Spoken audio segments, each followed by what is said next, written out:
Hey, it's Vaz here from Aussie RC Playground and welcome to another unboxing. Today we're going to be looking at the new ARRMA Talion 6S, and this is the 2017-2018 version of the car, which is quite different from the previous versions that ARRMA have released in the past. So today I'm going to be taking you through all the upgrades and changes that they've made to the car. I'm going to be giving you my own personal opinion on it as well, and hopefully give you some clarity as to why this car is quite different to all of the other cars that ARRMA have in their lineup.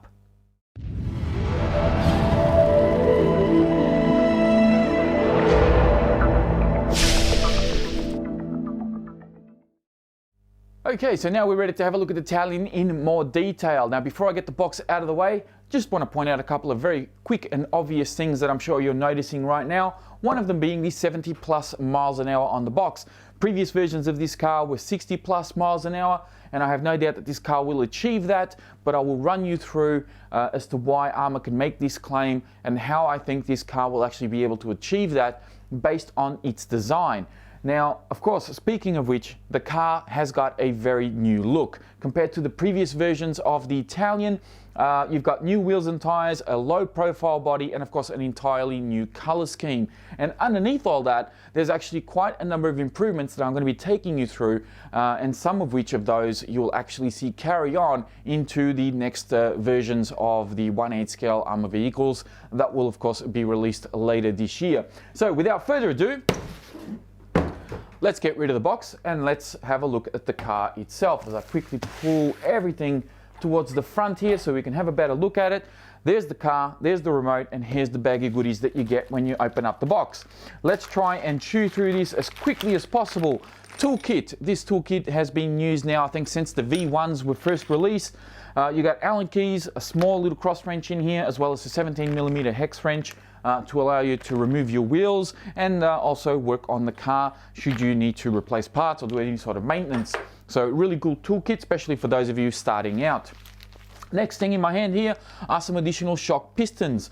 Now they've got a couple of different versions here. They've also got some blank ones so you can actually create your own sort of shock piston and tune the car suspension to your liking. Next thing here in my hand is the XT90 connectors. These are for your batteries. These cars run XT90. I think they changed them out from the T-style or Dean style connector when they brought out the V2s.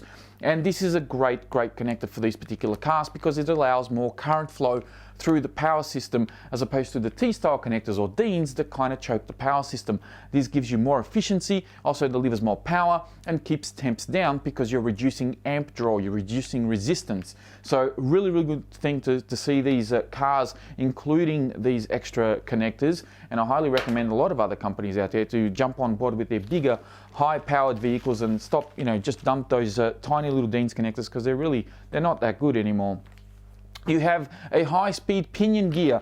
This is a 20-tooth pinion gear. Standard on the car is 13-tooth, which is used for just general bashing and just mucking around off-road. But when you want to go out there and try out for that 70 plus miles an hour, you've got the 20-tooth on here, which is really not ideal to be running off-road. You really want to be on the road, on a flat surface, to be able to run this gearing because it's going to load up the system a lot more. And if you're going to go off-road with it, well, that's going to create even more load, and then you could end up, having sort of overheating issues, thermal cutoffs and things like that. You don't really want to have to experience that and think that there's something wrong with your car when you're actually using it incorrectly. Next thing here in my hand are, of course, some additional body posts. This car now comes with adjustable body posts, which is great. And if you decide to swap out the body and put a completely different body on it, well, you've got some additional posts on here to be able to adjust the height and make sure that the body sits on the car properly. So really good that ARRMA is actually thinking ahead for the end user and not just limiting them to use their own bodies. People obviously love to customize their cars and give them a personal touch, and ARRMA has accommodated for that. Very nice to see. A little bit of a speed chart on here, kind of talks about the different gearing and obviously for the smaller pinion that comes standard with the car, use that off-road, larger pinion on-road, flatter surfaces. It also gives you specs on the battery tray, lets you know that the car can run on either 4S or 6S LiPo, and the minimum battery requirement is 35C 5000 milliamp. That gives you about 175 amps if the system requires it, which isn't bad. You're kind of at the low end there. That is why they say it's a minimum. I personally would go for like either a 40 or a 50C just to be on the safe side in case your system kind of spikes up a little bit when you're kind of heavily under load, especially under braking and things like that. So yeah, 35 by 5000 milliamp. Not too bad, but you really are at the bottom end of the spectrum there. Last thing here is, of course, the manual. And now the manual has changed slightly in comparison to, I think, the first version that they had. I think originally they had one manual per car, and then I think they started doing one manual per 2 cars. I think that's how it was. So you had your Typhon and your Centon, which share the same chassis. They had one manual for those, and then you had the Talion and the Kraton, which share the same chassis, and they had one manual for those. Well, now they've got one manual for everything, because a lot of these parts, aside from the chassis, a lot of these parts are actually interchangeable. And of course the power systems are all the same.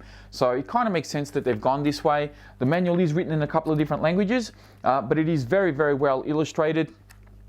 I know you probably can't see much from there, but trust me, it's very well illustrated. They've got exploded views on how to rebuild shocks, how to work on your car, and of course there's part numbers for everything. So you know, if you need a part for any of these cars, just go straight to your manual, and then that way it makes life a lot easier when you're you know, ringing up hobby shops or looking online. You know exactly what you're looking for. Last thing here is, of course, the radio, the Tactic TTX 300 radio, one that I've used now since the V2s were released. Absolutely no issues with this radio in my hands. 4 AA's, no collapsible antennas to break off or anything like that. Really nice, good feel in the hand. You got steering trim, throttle trim, steering dual rate, which is also important for when you first get the car. You got to make sure you set that right. If you don't know how to do that, check the video description. I'll have a link in there on how to set steering dual rates. There's also reverse switches on this side, and of course an on and off switch, and a little LED light on top to let you know when the radio is on. There's also a couple of buttons down the side here. Now these can be programmable. You will need to read the instructions to work out how to do it. I believe that these are steering endpoints that you can adjust. So very cool that this radio has that. You will need to read the instructions to know how to do it, because I've never even done it. I just use the steering dual rates personally to set my steering, and I'm pretty happy with that. But if you do want to use the radio for something else, well, at least you've got that option. All right, for the main event, the car itself. Let me bring this up to the camera as I get my camera to hopefully focus in on the car here, and I'll give you a bit of a spin around.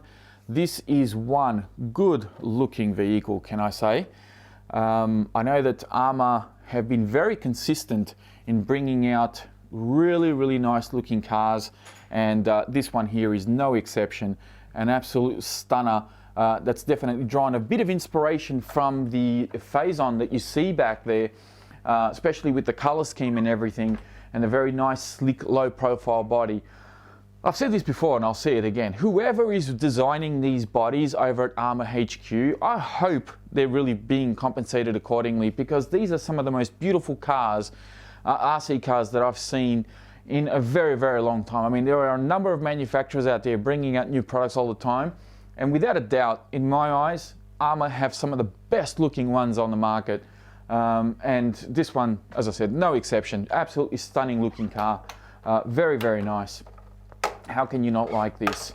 I don't know. All right, so taking the body off, here it is here underneath. One of the really cool things they do with these bodies, and they've been doing this I think since day one, is they have this extra tape here for where the body rubs on the chassis, or certain components of the chassis, such as the body posts and so forth, just to give it a little bit more protection and to stop the paint sort of coming off when it gets rubbed. So really, really nice feature. I don't think there's any other company out there that does that. So good on ARRMA for doing that one. The quality of the body itself does feel quite nice. I mean, it feels fairly rigid, especially on top. It's certainly not as thick as what you'd find on the Phazon. I think the Big Rock had the really thick one as well, and the Outcast had the really thick one. I don't really blame them for not doing it on this particular car, being that it's kind of aimed for high speed runs, and you might want to sort of keep weight to a minimum. So yeah, I'm pretty happy with the body the way that it is. Don't really have too many complaints about that one. Putting the body aside, let's bring the chassis up to the camera so you guys can have a better look at it. In case you've never seen one of these cars before, this is what it pretty much looks like, although this one is quite different. from previous versions, and I'm going to be taking you through all the improvements, which I'm hoping I don't miss any of them because I've been trying to memorize them all. We're going to start with the wheels and tires. Now, before we start with this, I do want to point out that I didn't get this as a pre-release like I've done in the past with some of these other ARRMA vehicles, and I'm actually happy I didn't, because it's given me a chance to catch up on social media with the people's reactions and see what people are saying about this car. Although overall it's been mostly positive, there have been a couple of concerns with this car and why ARRMA did the change to the Talion that they've done. Let's hope I can answer some of those, whether that's a good thing or not. I mean, that's up to your own interpretation depending on what you're after. But there's no doubt that a lot of people buy these ARRMA vehicles and then modify them for speed runs. So I think ARRMA sort of saw that from social media and saw that the community was kind of getting all these vehicles and doing these massive speed machines. And they kind of answered the call. They said, okay, well, you want speed? Here we go. So this kind of eliminates a lot of modifications that I've seen in the past with people cutting up shock towers and re-drilling them to try and make, you know, a much lower profile vehicle at the front to, of course, reduce wind resistance. And this is one of the things that ARRMA have done with this car. So back to the wheels and tires. The tires themselves feel absolutely fantastic. I really like the feel of these tires. They certainly don't feel hard at all. They're very much a medium compound, probably slightly harder than what you'd find on a Pro line, for example, but nice big lugs on this, which means that this thing can definitely go off-road without any problems at all, at least I think so. The tread pattern has been designed primarily for forward bite, so it's really designed to grip hard and go fast. That's what these tires are designed for. The wheels themselves is one of the things that I've seen a lot of people kind of query and show a little bit of concern about its integrity of the design and durability of them. I haven't driven the car yet, I haven't tested it, so I don't know and I can't answer that question 100%. But what I can tell you is based on its design, I think they're going to be fine. From what I can see, a standard 1/8 scale truggy wheel that you'd find like a race wheel is just a flat kind of looking wheel. There's nothing to it and it's ribbed on the inside to give it some strength. They've done the same thing here, but they've given it extra ribs, which of course is showing on the outer edge of this wheel to allow for some ventilation. This is obviously designed to increase speed and allow airflow to go through the wheel, reduce resistance, and even when you're bashing off-road, all the dirt and dust and everything else can sort of exit through the side of the wheel. And if you've seen some of my bashing videos in the past, you would have seen me get you know, chunks of dirt and rocks and whatever get caught up inside the wheel and it throws it off balance. Hopefully this will eliminate some of that problem. Now, as far as the strength of it, I think they're going to be totally fine. I really don't have an issue. That being said, I have broken truggy wheels in the past. If you have a look at some of my bashing videos from the Hyper SS, for example, I broke all 4 wheels on that truggy, and that had a traditional looking truggy wheel. So this one here, given that it's got the extra webbing, the only thing that could really let it down is the quality of the plastic, and hopefully that's going to hold up. That's really all it is. As far as its design, I don't see an issue with it, unless of course you can point out that I'm missing something, but I certainly don't see a problem. So that's wheels and tires. I know it's a bit long here, but hopefully we'll get through the rest a lot quicker.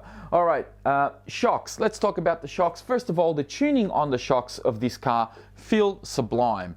ARRMA have always been very good at tuning their suspension with all of their cars, with the exception of the springs. I will always criticize them for the springs being a bit too short, and I think they may have fixed the problem with this car finally. I don't see the springs being all that short at all. There's also plenty of length in the thread of the shocks themselves for you to adjust the shock collars to adjust the height of the car. So obviously you can wind the shock collars down, giving the spring, you know, compressing the springs a little bit more, and that raises the body up. So obviously for when I'm going out there bashing, I'm going to be raising this guy up a little bit. Just so that I have a little bit more ground clearance. And speaking of ground clearance, a lot of people showed concerns about this not having any type of ground clearance. Well, it actually has about 80 millimeters of ground clearance, as you can see here, which is only a little bit less than the Kraton, and it's about 20% more than the Typhon. So given that a Typhon is an off-road buggy that a lot of people like to bash with, I don't see how this one's not going to be able to bash off-road. I think it's going to do just fine. In fact, I actually measured this one versus my old Typhon that you see, my old Talion that you see back there with the orange body, and both of them have the exact same ground clearance. Maybe the old Talion has a couple of extra millimeters. That's really the only thing I could really notice, but that may come down to the wheels being a little different. So this is definitely capable of being off-road, no doubt about that. It just has a slightly different design to be able to achieve higher speeds. The shock towers themselves have also been shrunk.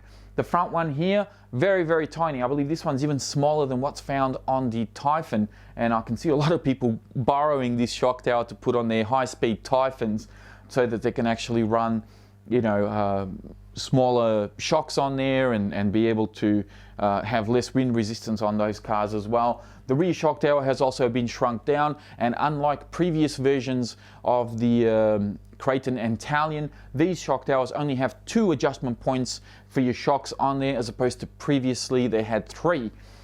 So that's another thing to take into account. The shocks themselves are of course standard as per previous versions. I believe this car here has 2 brand new shocks, both front and rear. I don't think these shocks are kind of designed to fit any of the other cars.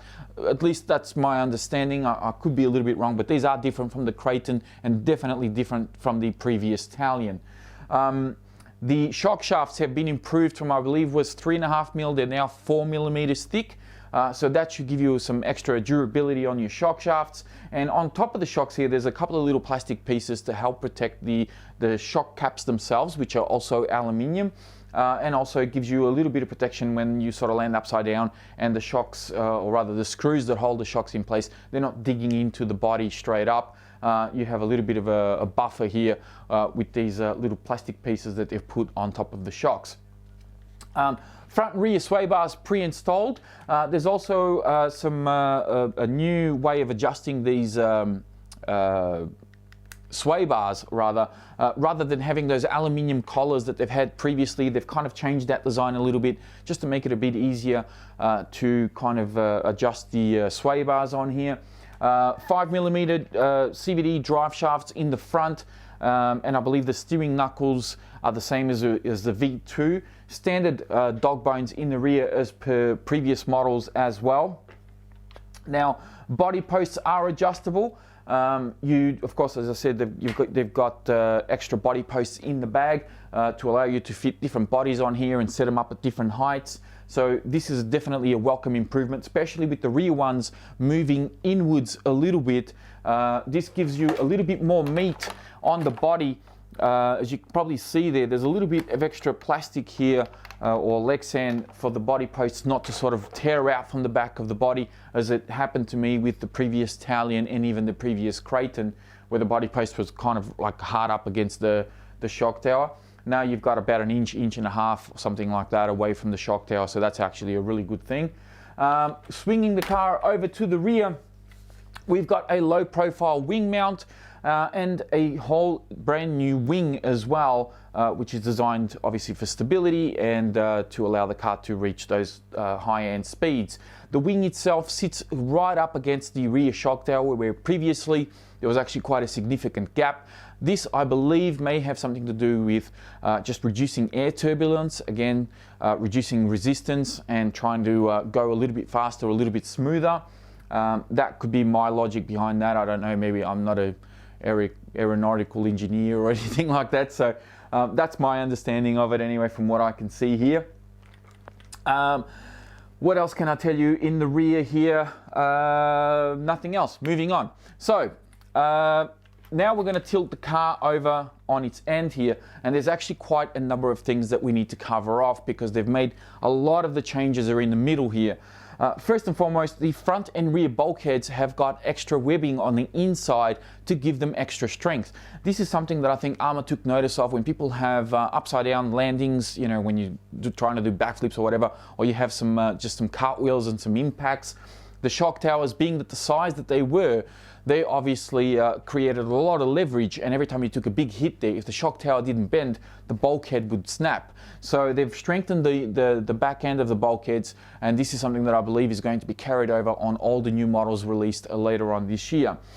Moving on, we've got the receiver box. This receiver box is very cleverly designed. Not only is it square as opposed to the previous one that was rectangle, but they've actually got a little slot in there, like a little removable piece that you strap your receiver onto, and then you can sort of curl up your excess cable on there, and it makes for a really, really tidy installation. I actually took the top of it off previously and just had a bit of a look. Really, really clever design, and will allow you to put all sorts of different receivers in there because it is a little bit bigger than the previous receiver box that they had. They've also included a little slot here for your antenna. So for those of you who like to swap out your radios, maybe you've got a Futaba or a Spectrum or whatever, and you've got a multi-model memory radio, and you want to put your own receiver in here that has an antenna, don't be scared. There's a slot here for the antenna tube to go into. That way, your little antenna, little aerial is not going to get damaged. Servo and servo mount. Now I believe the servo is the same as what was being used since the V1 was released, but the servo mount has changed, as has the servo mounting position, where now the servo goes from front to back. The previous version was more like left to right, so it was going across the chassis, where now it goes up and down. I don't know how this is going to affect the flexibility of the servo or how the servo is going to work. I don't think it's going to make a difference, but one of the things that they have changed that will make a difference is, of course, the servo mount itself. They've actually strengthened that, made it a little bit thicker, a little bit sturdier, and hopefully you won't get nowhere near as much flex as you used to in the previous versions. You've also got a brand new battery tray. Now this tray has been inherited from the Outcast, which was released late last year, and I believe all the new models from ARRMA, the 1/8 scale models, will have this battery tray included, which is a brilliant battery tray. It has a little captured piece on the front here that adjusts to the height of your battery. You've got a cross battery strap, as well as a battery strap that goes from the length of the battery as well. And you've got a couple of points here to secure your cables. So there's one on here for the long battery strap, and then there's a little slot back here which is for your balance leads of your battery. It's a brilliant battery tray. The only criticism I have is that the slots here for your balance leads is just way too low, and I said this on my Outcast review, that they need to bring this up in line with the actual the top end of the battery tray, just to make it a little bit easier to access, because when your batteries are in here and you're trying to fiddle around and try to put the balance leads in there, it's actually really tricky to do. I don't know, maybe because I got sausage fingers, I'm not entirely sure, but either way, it would be nice to have that raised up, and I think that's just a quick change in the mold and they could solve that problem. Now, electrics. It's using the same electrics as found in the V2, which have been very, very reliable from my understanding. At least I haven't had any issues with them, and I've seen very, very few people have any problems with them at all. So these electrics have been fantastic. You've got a 40 by 74 millimeter brushless motor, which is a 2050 kV, and you've got the BLX 185 waterproof ESC, which is 150 amps max. This car, of course, can run on either 4S or 6S. I've seen people run them on 3S when they want to give them to like little kids and stuff. But you can technically run them a little bit lower than that if you want. So really good system. Now, one of the things that they've changed, and this is a big, big change for these cars, is that in order to rotate the servo 90 degrees and put the larger receiver box in here, they've actually moved everything up in the chassis. So all the electrics and everything has moved further back. Now, I don't think they did this so much to allow for the servo to rotate and the receiver box. It was more for weight bias. I think the electrics were always a little bit too much forward. There was always a lot of wasted real estate in the back, and it kind of makes sense for these larger vehicles such as the Kraton and the Talion to have the electrics a little bit better centered in this chassis. So what this means is that you now have a much better balanced vehicle, which is more stable at high speed, can potentially fly a lot better through the air as well. And this has given ARRMA the opportunity to give you stronger chassis braces as well.